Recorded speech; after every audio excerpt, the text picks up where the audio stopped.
Le MR nous a trahis. Et non, je ne parle pas du dernier encartage de Georges-Louis Boucher et de sa fameuse CLA de merde dont tout le monde se fout. Je parle d'une trahison bien plus vicieuse, pernicieuse et abjecte. Le parti qui se prétend défenseur chevalier du libéralisme a purement et simplement tué l'investisseur belge. En votant sa nouvelle taxe sur les plus-values, il n'a pas seulement capitulé face à l'infamie gauchiste et abandonné l'un des derniers bastions de propriété privée qu'il nous restait, il a aussi bombardé nos espoirs d'émancipation et de liberté économique, nous condamnant à pourrir aux côtés du cheptel électoral des communistes. Je vous parle des détails de cette tragédie dans un instant.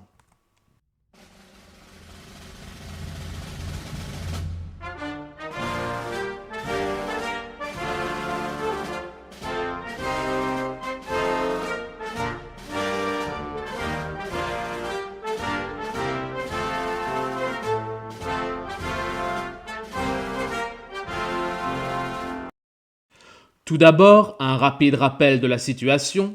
En 2024 ont eu lieu des élections législatives fédérales en Belgique. La NVA est arrivée premier parti en Flandre, le MR est arrivé premier parti en Wallonie. Et donc, comme d'habitude, nos politocars se sont réunis afin de discuter, de négocier, de prendre leurs petites photos en face du Palais Royal et surtout de prendre leurs fameuses responsabilités.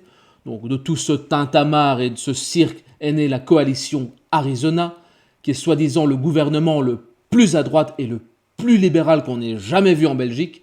D'ailleurs, il est tellement à droite et tellement libéral que Bart De Wever, au lieu de négocier avec son partenaire naturel qui est l'Open VLD, c'est pas un parti de droite, c'est juste un parti centriste étatiste comme le MR, afin d'apparaître comme plus rassembleur et de donner une petite couche de vernis de justice sociale à sa coalition, a décidé d'inviter les losers de chez Vooruit à la table. Vooruit, c'est l'équivalent du Parti socialiste en Flandre. Et les communistes, fidèles à eux-mêmes, ayant un problème fondamental avec le principe de propriété privée, ont imposé une condition à leur entrée à la table, c'est l'introduction d'une nouvelle taxe sur les plus-values réalisées en bourse. Et le MR, fervent chevalier défenseur du libéralisme, a dit « Oh oui, oui, oui, oui, oui !» Alors que aucune coalition n'aurait pu se former sans eux. Le MR a capitulé face à la gauche communiste qu'il prétend combattre.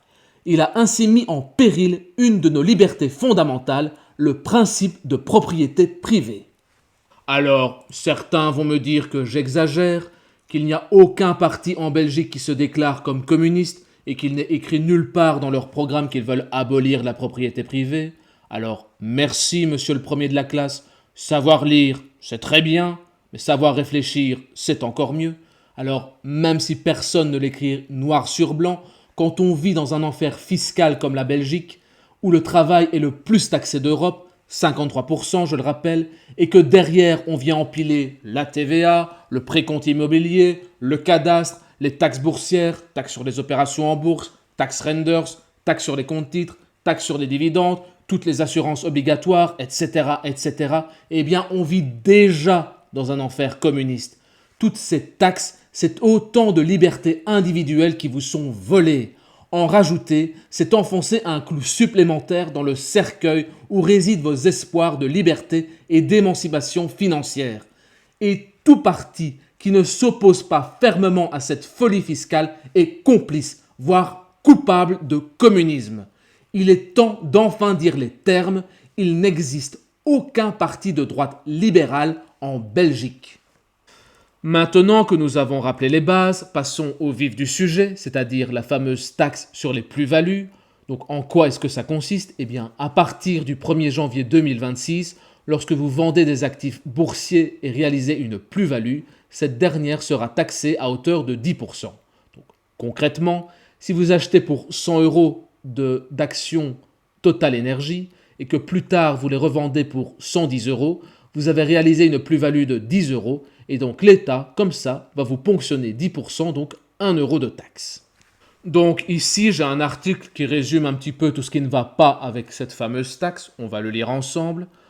Pourquoi l'impôt sur les plus-values va appauvrir le pays ? Mais de cela, nos dirigeants n'ont cure. aveuglés qu'ils sont par leur dogmatisme. Parce que oui, en effet, la gauche a besoin d'un bouc émissaire afin de justifier l'inefficacité de leur politique et surtout l'enfer fiscal dans lequel nous vivons.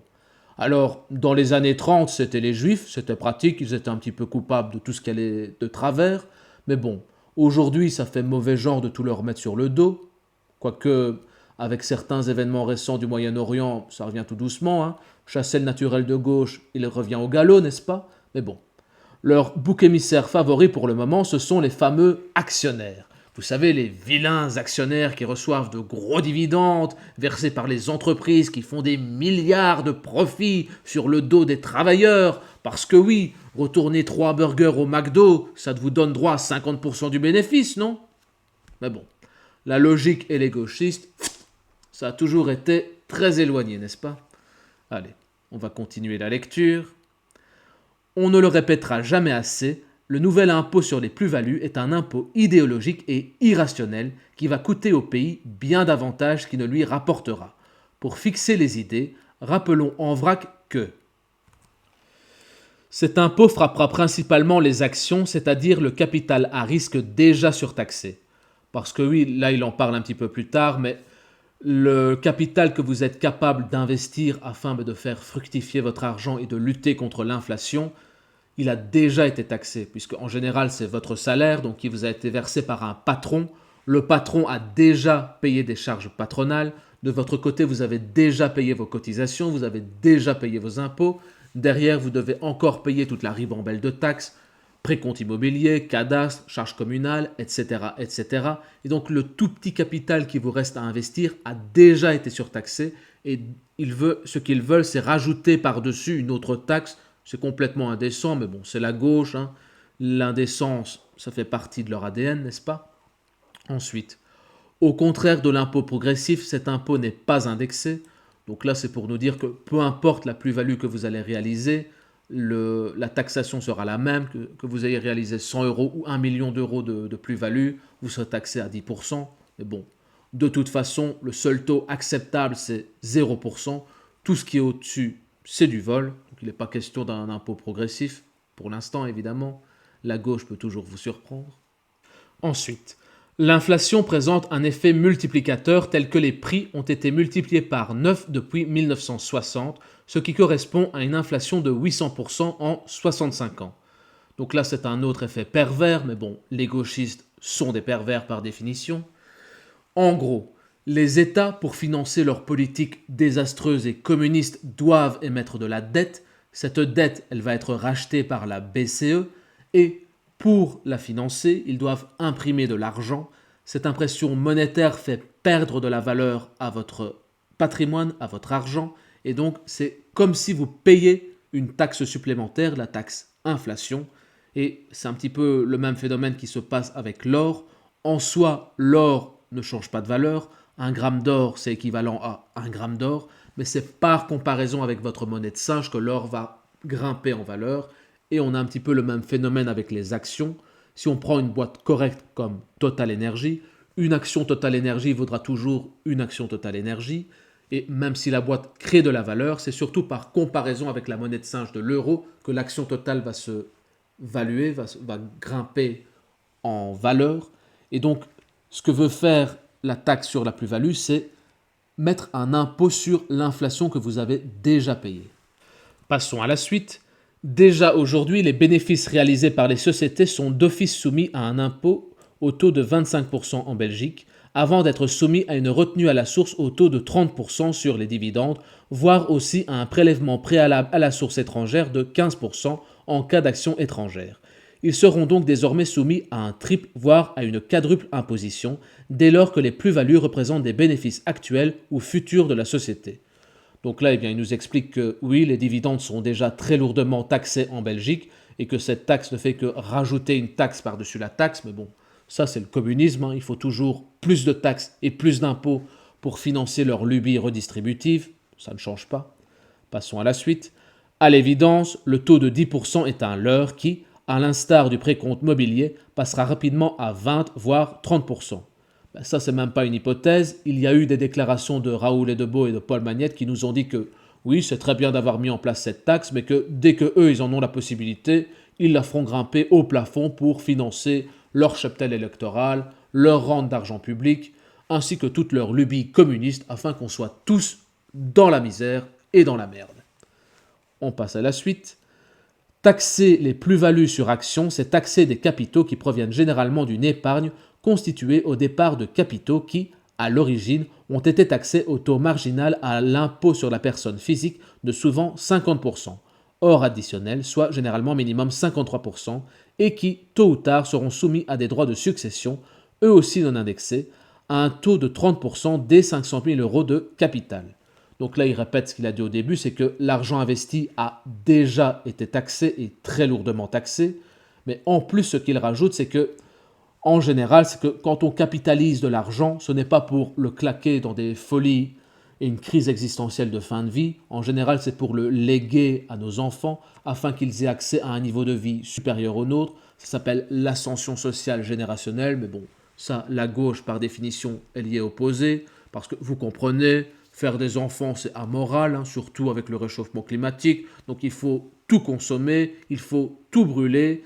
Comme ça, tout le monde est pauvre de génération en génération et personne ne s'élève socialement. C'est la gauche, c'est le communisme, mesdames et messieurs. Donc rien de nouveau sous le soleil, cette taxe est complètement indécente, mais la gauche est indécente. Ensuite, le portefeuille titre de plus d'1 million d'euros, montant non indexé, est soumis à une taxe annuelle sur le capital de 0,15%. Ah, la fameuse taxe sur les plus-values non réalisées, qui existe déjà en Belgique. Alors, je vous explique comment ça marche.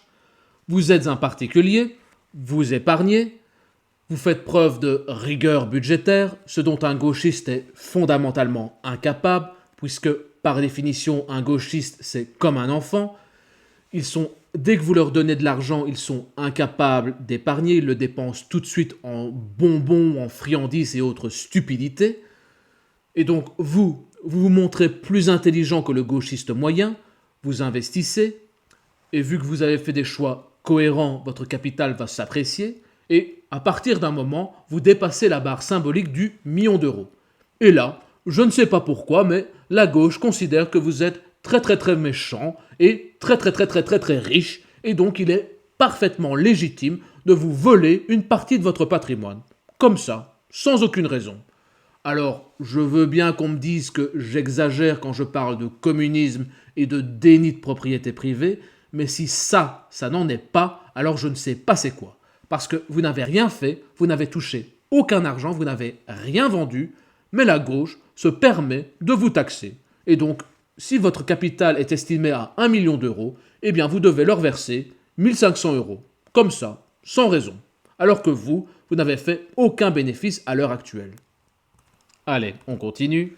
Chaque vente et chaque achat d'actions entraîne une double taxe sur les opérations de bourse, c'est-à-dire un double prélèvement sur le capital qui est en général de 0,35% sur chaque achat et sur chaque vente, soit 0,70% par opération. Donc là, c'est pour dire que oui, il existe beaucoup de taxes en bourse, et là, il parle de la taxe sur les opérations boursières, et donc, en effet, lorsque vous achetez une action, ça veut dire que quelqu'un à l'autre bout la vend, et donc il y a une double taxe sur les opérations boursières, et on vient rajouter une taxe par-dessus des taxes existantes. Ensuite, la bourse n'est pas un long fleuve tranquille. Depuis l'an 2000, le monde a subi 3 crises boursières majeures. Ainsi, le CAC 40 s'élevait à 6 945 points le 4 décembre 2000, à la veille de la bulle Internet. Entre ce sommet et le niveau le plus bas du 12 mars 2003, 2403 points, il a subi une baisse de 65%. Après mars 2003, il remonta de façon régulière pour culminer à 6168 points le 1er juin 2007, avant de repartir à la baisse en 2008 à la suite de la crise des subprimes et d'arriver à un plancher de 2519 points en mars 2009. Entre le 19 février et le 18 mars 2020, suite à la crise sanitaire de la Covid-19, l'indice passe de 2111 points à 3754 points, moins 39%, avant de repartir à la hausse. Aujourd'hui, il se situe à environ 7800 points, soit par rapport à un niveau de 6 945 points atteint le 4 septembre 2000, une hausse cumulée de seulement 12,31% en près de 25 ans. Ceci alors que dans le même temps, l'inflation a été d'environ 58%. Donc là, il nous rappelle à quel point la taxe est profondément injuste. En effet, elle pénalise vos réussites et est complètement indifférente à vos échecs. Il nous rappelle que la bourse à court terme, ça varie énormément, et même si à long terme la tendance est à la croissance, lorsque l'on est au milieu d'une crise, ça secoue énormément, aucun investisseur n'est serein, et donc lorsque vous investissez, vous prenez un risque. Lorsque vous le prenez, vous êtes seul, vous êtes responsable face à vos choix, et donc il serait normal qu'un risque qui est une bonne décision soit récompensé et que vous en tiriez un bénéfice. Mais ça, la gauche n'en a rien à faire, elle vous laisse seul prendre les risques et vient vous ponctionner en cas de succès afin de financer toutes ces lubies communistes. Donc, continuons. Taxer les plus-values nominales, c'est avant tout taxer l'inflation. Observons que sur une période neutre portant sur les 20 dernières années, le CAC 40 est passé de plus ou moins 4000 points à 7800 points, ce qui correspond à une hausse cumulée de 95%, soit une hausse annuelle actualisée de 3,3%. Or, pendant la même période, l'inflation cumulée a été de 62%, en sorte que le rendement cumulé hors inflation et hors dividende des actions du CAC 40 n'a été que de 95-62 égale 33% en 20 ans. Cela correspond à une plus-value réelle hors inflation de 1,14% par an. Il en découle que si on taxe la plus-value nominale de 3,3% au taux aujourd'hui de 10%, en même temps qu'on soumet le capital à une taxe sur les comptes titres de 0,15%, la plus-value effective du capital épargné dans les conditions précitées ne sera plus après un an que de 1,14 moins 0,33 moins 0,15 égale 0,66, ce qui correspond déjà aujourd'hui à un prélèvement de 42,11% de la plus-value hors inflation de 1,14. Donc là, ce qui nous explique, c'est ce que j'ai déjà expliqué un petit peu plus tôt, c'est que en partie, la valorisation de nos capitaux, de notre patrimoine est due à l'inflation et donc taxer une plus-value qui est due à l'inflation, ça revient à taxer l'inflation qu'ils ont eux-mêmes causée par leur politique communiste désastreuse. Mais bon, la logique et les gauchistes, vous connaissez déjà. Tuer la poule aux œufs d'or. Mais ce dernier raisonnement ne tient aucun compte des effets négatifs induits qui seront générés par la mesure. Tout d'abord, celle-ci est le contraire d'une relance du capital à risque. Notamment, même si l'impôt ne sera dû que sur les plus-values réalisées, elle va créer une latence fiscale sur les plus-values potentielles. Elle va donc d'office appauvrir le patrimoine des investisseurs et des épargnants. Cela devrait notamment réduire les droits de succession sur les patrimoines recélant de telles plus-values. En outre, cette mesure va constituer un frein à la réalisation des plus-values et, corrélativement, une paralysie des opérations de gestion ainsi qu'une perte de recettes bancaires et surtout des recettes procurées à l'État, notamment par la double TOB sur les cessions d'actions. Est-on, par exemple, conscient que chaque transaction qui ne sera plus réalisée en raison de cet impôt entraînera la perte de 4 taxes au taux de 0,35% sur le capital des opérations de bourse, soit la taxe due 2 fois, par le vendeur et par l'acheteur, sur le prix de vente de 2 fois sur le remploi du produit de la vente. De même, cette nouvelle taxe entraînera une augmentation des coûts de gestion puisqu'il faudra tenir compte d'une comptabilité spécifique de chaque opération d'achat destinée à isoler les prix de chaque acquisition. Mais de cela, nos dirigeants n'ont cure, aveuglés qu'ils sont par leur dogmatisme. Donc là, ce qu'il nous explique, c'est que ce nouvel impôt va dissuader les gens de réaliser leur plus-value. Et donc, vu qu'ils ne retirent plus leur argent, ils ne vont pas le réinvestir et donc cela va ralentir l'économie. De plus, vu qu'ils ne réinvestissent pas, cela fait moins d'opérations boursières et donc moins de taxes sur les opérations boursières et donc moins de rentrées pour l'État. De plus, pour tenir compte de toute cette gabegie budgétaire, l'État va devoir engager plus de fonctionnaires afin de tenir les comptes. Traduction, ce nouvel impôt va générer des moins-values et des coûts supplémentaires et donc pour créer un nouvel impôt, il faudra créer d'autres impôts. Ça s'appelle le communisme au carré. Allez, on arrive bientôt au bout. Du travail en perspective pour la Cour constitutionnelle. Et ce n'est pas tout puisque l'hérésie est telle que la nouvelle législation ne permettra même pas de déduire le solde net des moins-values réalisées au cours d'une année antérieure suite, par exemple, à une nouvelle crise boursière. Gageons que notre Cour constitutionnelle aura à apprécier s'il est conforme au principe constitutionnel de l'égalité devant l'impôt de taxer les plus-values sans tenir compte du solde net des moins-values antérieures. Elle est loin l'époque où notre législation tenait en quelques dizaines de pages mûrement réfléchies et où elle reposait sur une philosophie en prévoyant notamment l'octroi d'un crédit d'impôt ou d'une QFIE pour atténuer la double imposition des dividendes. Donc là, il critique simplement le fait que la gauche vous laisse prendre tous les risques seule, mais considère qu'elle est légitime à vous taxer vos bénéfices. Et ensuite, il critique le fait qu'on surcomplique un système qui était simple, on vous laisse en paix dans vos investissements boursiers. De toute façon, les plus-values que vous allez réaliser vont être réinvesties dans l'économie belge, ce qui est un cercle vertueux. À la place, on préfère vous voler votre patrimoine et ainsi vous appauvrir l'économie belge afin de entretenir notre cheptel électoral et nous garantir des rentes d'argent public. Ça s'appelle la Belgique communiste et ça marche très très bien, on voit les résultats. Voilà, en conclusion, cette taxe sur les plus-values en bourse est une infamie qui va non seulement appauvrir les investisseurs belges, mais aussi grandement limiter leur liberté ainsi que leurs espoirs d'émancipation financière. Il est honteux que le MR ait laissé la gauche imposer son cancer, car ils l'ont dit, cette taxe elle est là pour rester et elle ne va faire que grossir, et ainsi répandre la tumeur du communisme sur l'économie belge. Je ne veux plus jamais entendre que le MR est un parti libéral. C'est un parti centriste, étatiste et surtout collaborationniste avec le communisme gauchiste. Voilà, c'est tout pour aujourd'hui. N'hésitez pas à liker, à commenter, à partager et à vous abonner afin de faire grandir la chaîne et dire les termes. Je vous remercie et d'ici là, n'oubliez pas, la liberté, c'est avant tout un choix.